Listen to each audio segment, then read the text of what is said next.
नमस्कार दोस्तों। हर सुबह जब आंख खुलती है तो मन के भीतर एक अनदेखी हलचल शुरू हो जाती है। दिमाग धीरे से फुसफुसाता है, कल वो क्यों कहा था, अगर आज गलती हो गई तो क्या होगा, लोग क्या सोचेंगे। ये सवाल बिना रुके दौड़ते हैं, जैसे हमारे भीतर कोई आवाजों का तूफान उठ रहा हो। हम मान लेते हैं कि हम सोच को चला रहे हैं, लेकिन सच तो ये है कि सोच हमें चला रही है। कभी कभी लगता है जैसे दिमाग एक खुला मैदान है, जहां विचार बिना मंजिल के पागलों की तरह भाग रहे हैं।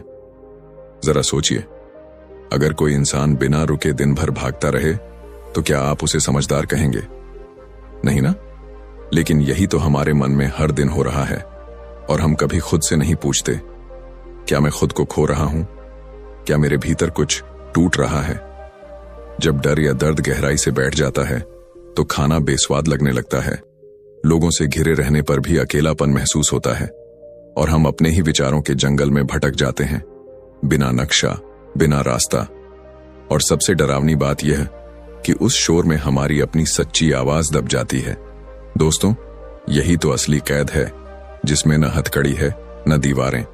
फिर भी इंसान धीरे धीरे खुद को खोने लगता है। हम सोचते हैं कि सोच हमें बचा रही है, पर सच में वही सोच हमें थका रही है, तोड़ रही है, अंदर से खोखला कर रही है। आज मैं आपको उसी जाल से बाहर निकलने का रास्ता दिखाऊंगा, वो तरीका जिससे आप अपने मन को शांत कर पाएंगे, ओवर थिंकिंग की जंजीरों को तोड़ पाएंगे, और उस असली आजादी को महसूस कर पाएंगे जो किसी सिस्टम से नहीं, बल्कि आपके अपने दिमाग की पकड़ से मिलती है। आप सुबह उठते हैं, सूरज की पहली किरण खिड़की से झांक रही है, लेकिन आपका दिमाग पहले से ही दौड़ रहा है। कल जो हुआ उसका पछतावा, आने वाले कल का डर, और आज क्या होगा इसकी अनगिनत चिंता। आप बिस्तर से उठे भी नहीं और दिमाग की बैटरी आधी खत्म हो चुकी है। यही है ओवरथिंकिंग, एक ऐसी आग जो अंदर ही अंदर जलती है, और हम सोचते हैं कि हम सोच रहे हैं, लेकिन असल में हम खुद को जला रहे हैं। बुद्ध ने कहा था, जो विचार तुम्हें खा रहे हैं वो तुम्हारे अपने बनाए हुए हैं। सोचिए, ये कितनी गहरी बात है। इसका मतलब है हमारे दिमाग में जो भी चिंता, डर, शक या गुस्सा बार बार घूमता है, उसका मालिक कोई और नहीं, हम खुद हैं। हम अपने ही विचारों को इतना बढ़ाते हैं, इतना घुमाते हैं कि वो पहाड़ बन जाते हैं, और फिर हम उसी पहाड़ के नीचे दब जाते हैं। ओवर थिंकिंग का खेल बड़ा चालाक है। यह हमें यकीन दिलाता है कि सोचना जरूरी है, कि शायद अगर मैं थोड़ा और सोच लूं तो समस्या हल हो जाएगी।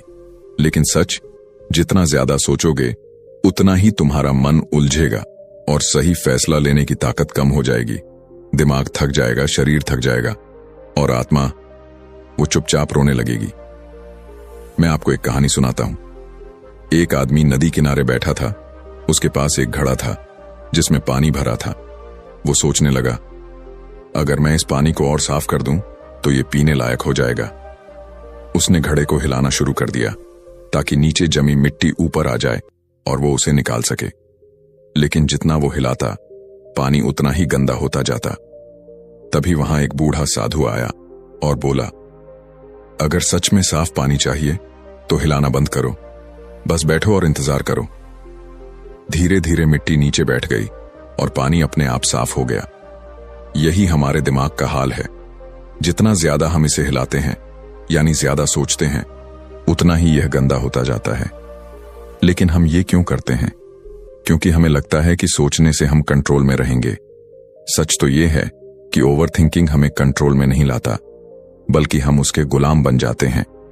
यह हमारी ऊर्जा खा जाता है, वो ऊर्जा जो हम अपने काम, रिश्तों और सपनों पर लगा सकते थे। वो सब बेमतलब के विचार चूस लेते हैं। अब सवाल है, हम इसे पहचाने कैसे? पहली निशानी ये है कि आपका दिमाग कभी चुप नहीं होता।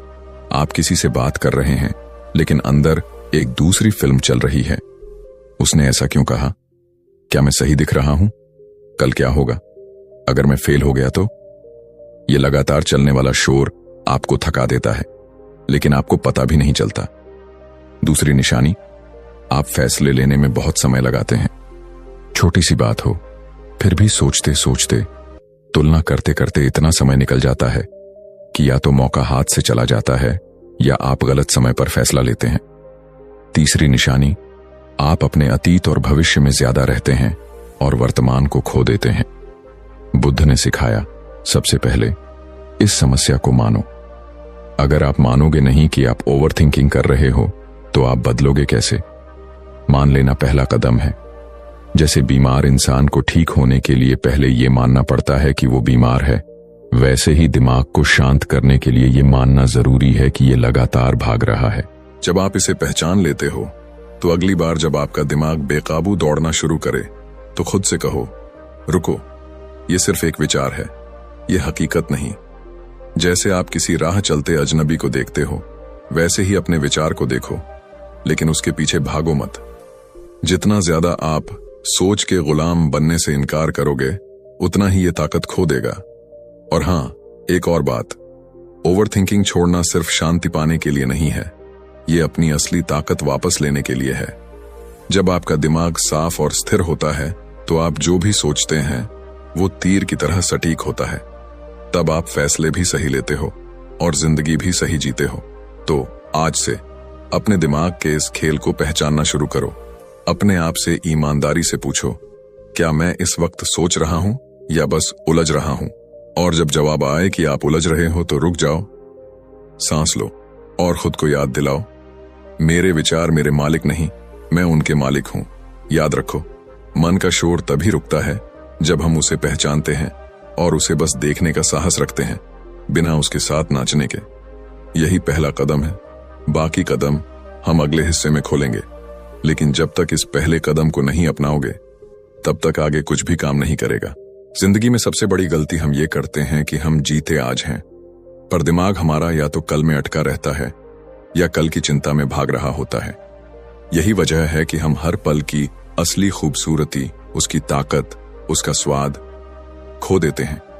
और यही कारण है कि बुद्ध ने बार बार एक बात सिखाई, वर्तमान में लौटो। सुनने में यह साधारण लगता है, लेकिन अगर इसे जी लिया तो जिंदगी बदल जाएगी।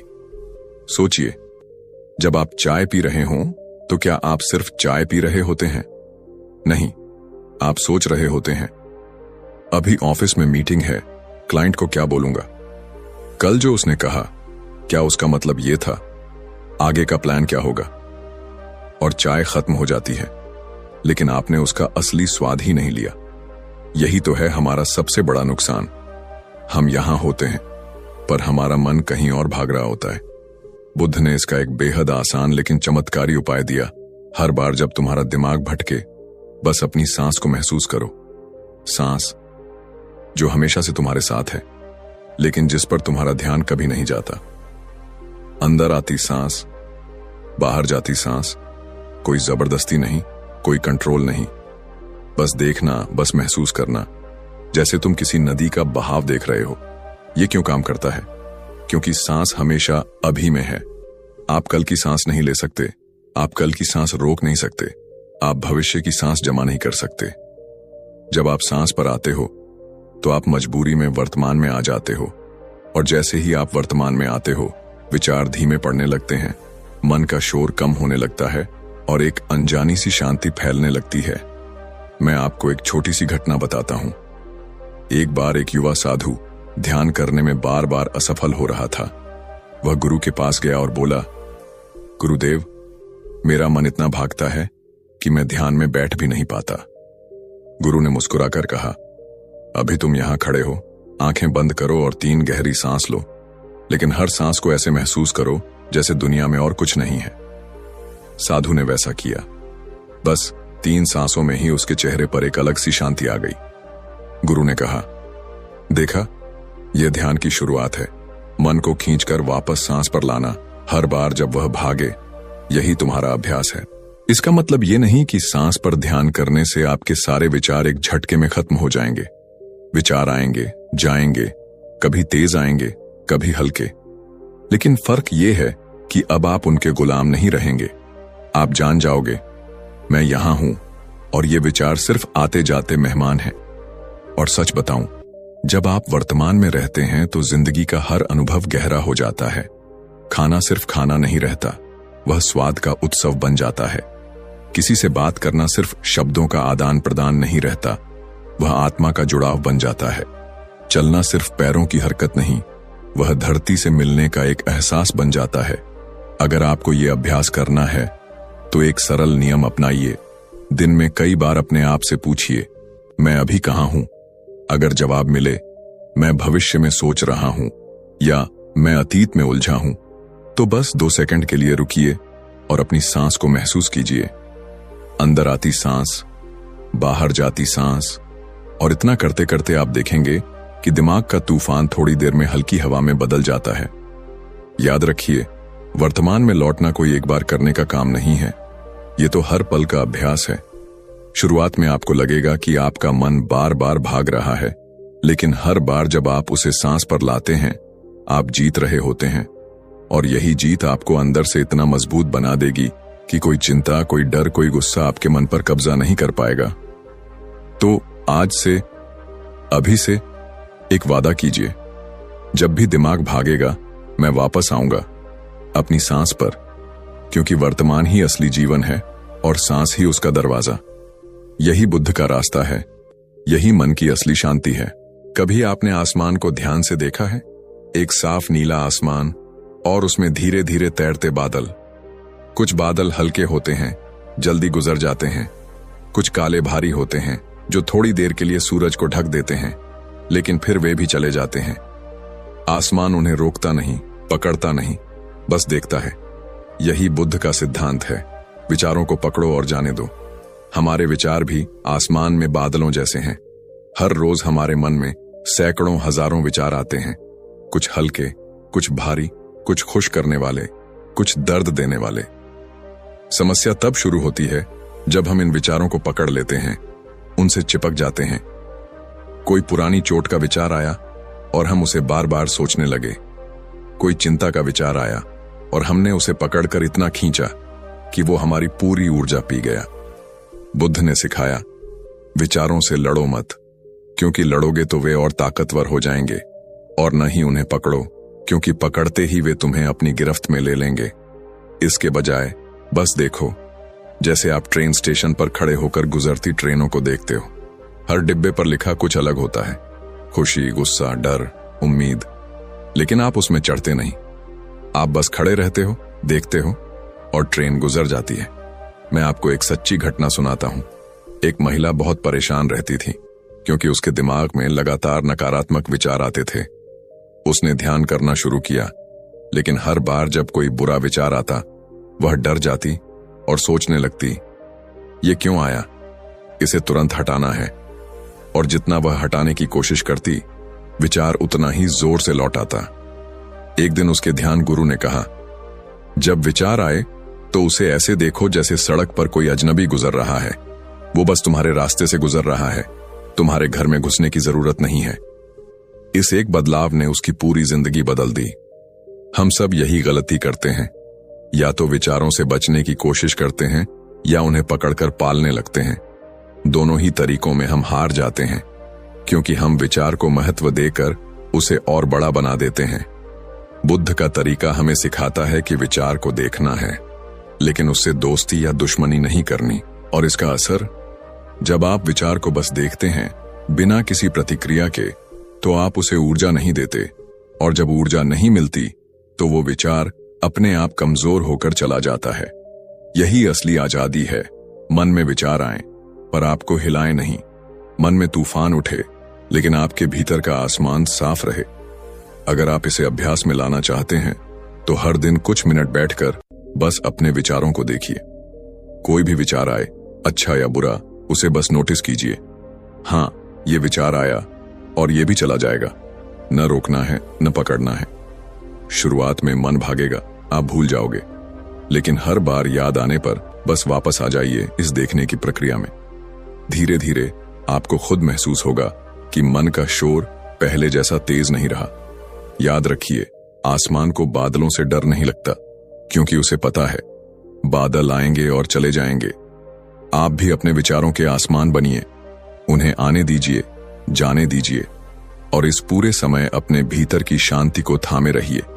यही बुद्ध का रास्ता है, यही मन को जीतने की कुंजी है। और जब आप ये सीख लेते हैं तो जिंदगी में कोई भी विचार, चाहे कितना भी भारी क्यों ना हो, आपको हिला नहीं पाएगा। तब आप महसूस करेंगे कि असली ताकत विचारों को कंट्रोल करने में नहीं, बल्कि उन्हें बस गुजरने देने में है।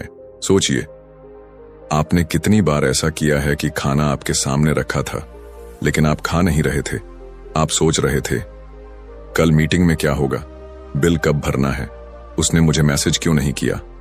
और फिर अचानक ध्यान आता है कि खाना खत्म हो गया, लेकिन आपको उसका स्वाद तक याद नहीं। यही हमारी जिंदगी की सबसे बड़ी समस्या है। हम किसी काम में पूरी तरह मौजूद ही नहीं होते। बुद्ध ने कहा था, जब चलो तो सिर्फ चलो, जब खाओ तो सिर्फ खाओ। ये सुनने में आसान लगता है, लेकिन अगर आप आज ही इसको सच में अपनाने की कोशिश करें तो आपको पता चलेगा कि हम कितने बिखरे हुए हैं। माइंडफुलनेस यानी पूरी तरह वर्तमान में रहना कोई साधारण आदत नहीं है, ये एक ताकत है। और ये ताकत ओवर थिंकिंग को खत्म करने का सबसे आसान और गहरा तरीका है। जब आप एक समय में सिर्फ एक काम करते हैं तो आपका दिमाग खुद ब खुद शांत हो जाता है, क्योंकि ओवर थिंकिंग तब पनपती है जब आपका मन एक साथ 10 जगह भाग रहा होता है। शरीर यहां है, लेकिन मन अतीत में किसी गलती को दोहरा रहा है या भविष्य में किसी डर का चित्र बना रहा है। माइंडफुलनेस मन को वापस बुला लेता है, उसे कहता है, यहां रहो, अभी रहो। मैं आपको एक उदाहरण देता हूं। एक व्यक्ति था जो हर वक्त टेंशन में रहता था। वो ऑफिस में काम करता, लेकिन दिमाग घर की समस्याओं में उलझा रहता। घर आता तो दिमाग ऑफिस के प्रोजेक्ट में फंसा रहता। एक दिन उसने तय किया कि चाहे कुछ भी हो जाए, वो खाना खाते समय सिर्फ खाने पर ध्यान देगा। पहले दिन उसे मुश्किल लगी, हर बाइट के साथ कोई न कोई विचार घुस आता, लेकिन उसने हार नहीं मानी। उसने खुद से कहा, यह समय सिर्फ खाने का है, बाकी बातें बाद में। कुछ दिनों में उसने महसूस किया कि सिर्फ खाने पर ध्यान देने से न सिर्फ स्वाद बढ़ गया, बल्कि उसका मन भी हल्का होने लगा। माइंडफुलनेस की ताकत यही है, ये आपको अभी में डुबा देता है। आप जब चल रहे हों तो सिर्फ अपने पैरों के जमीन पर पड़ने का एहसास महसूस करें, हवा का स्पर्श महसूस करें। जब चाय पी रहे हों तो उसकी गर्माहट को अपने हाथों में महसूस करें, उसकी खुशबू को सूंघें, हर घूंट को सच में जें। आप देखेंगे कि इतने छोटे छोटे पलों में भी एक गहरी शांति छिपी होती है। और सबसे खूबसूरत बात यह है कि जब आप एक समय में सिर्फ एक काम करते हैं तो आप उस काम में निखर जाते हैं। आपका ध्यान भटकता नहीं, इसलिए आपकी गुणवत्ता बढ़ती है और आपके भीतर का तनाव घटता है। आप चीजों को जल्दी जल्दी खत्म करने की बजाय उन्हें पूरे आनंद से करते हैं।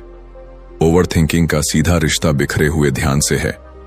अगर आप ध्यान को इकट्ठा कर लें, उसे एक जगह टिकाना सीख लें, तो ओवर थिंकिंग का कोई मौका ही नहीं रहता।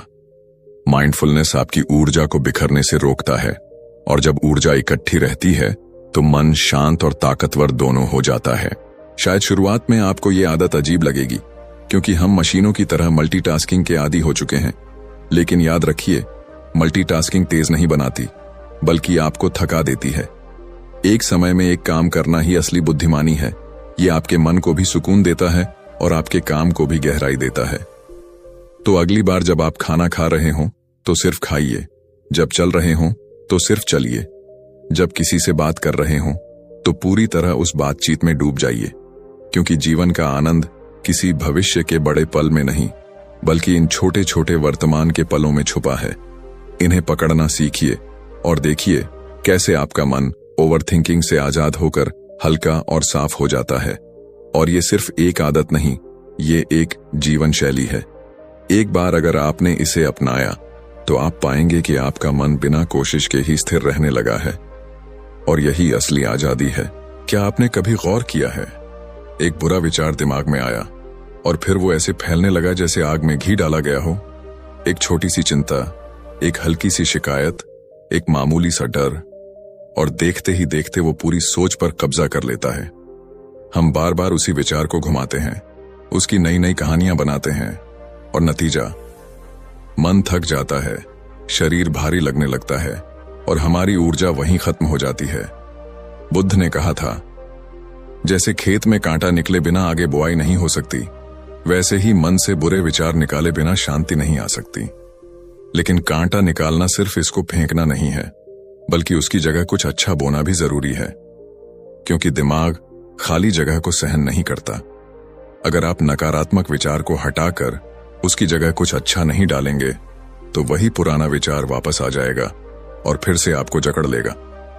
इसका सबसे बड़ा रहस्य है नकारात्मक को सकारात्मक से बदलना। मान लीजिए आप सोच रहे हैं मैं ये काम नहीं कर पाऊंगा। उसी पल रुकिए और जानबूझकर अपने मन में डालिए मैं कोशिश करूंगा और मैं सीखूंगा। शुरुआत में ये मजबूरी जैसा लगेगा, लेकिन दिमाग एक आदत मशीन है। जितनी बार आप उसे एक अच्छी सोच देंगे उतनी ही बार वो उस दिशा में सोचने लगेगा। नकारात्मक विचारों का असर भी समझना जरूरी है। ये सिर्फ आपको उदास नहीं करते बल्कि आपके फैसलों को कमजोर कर देते हैं, आपकी सेहत को नुकसान पहुंचाते हैं और धीरे धीरे आपको उस इंसान से दूर कर देते हैं जो आप बन सकते थे। जैसे अगर आप बार बार सोचते हैं कि लोग आपका सम्मान नहीं करते तो आपका बर्ताव भी वैसा हो जाएगा कि लोग सच में आपको नजरअंदाज करने लगेंगे। यानी बुरे विचार खुद अपना सच बना लेते हैं। तो करना क्या है? ध्यान को मोड़ना। और ध्यान मोड़ना कोई भागना नहीं है बल्कि एक बेहतर दिशा चुनना है। जैसे अगर मन में गुस्सा उबल रहा है तो खुद को किसी रचनात्मक काम में झोंक दीजिए। लिखना, पेंटिंग, बागवानी या बस किसी दोस्त से खुलकर बात करना। शुरुआत में दिमाग वापस उसी गुस्से की तरफ खींचेगा, लेकिन आप जितनी बार दिशा बदलेंगे उतना ही वो पुरानी पटरी भूलना शुरू कर देगा। धीरे धीरे आप एक नई आदत बनाएंगे, विचारों के पैटर्न को शांत करने की। ये कोई जादू नहीं, ये अभ्यास है। और अभ्यास का मतलब है रोज रोज छोटे छोटे मौके पकड़ना और अपने दिमाग को सिखाना।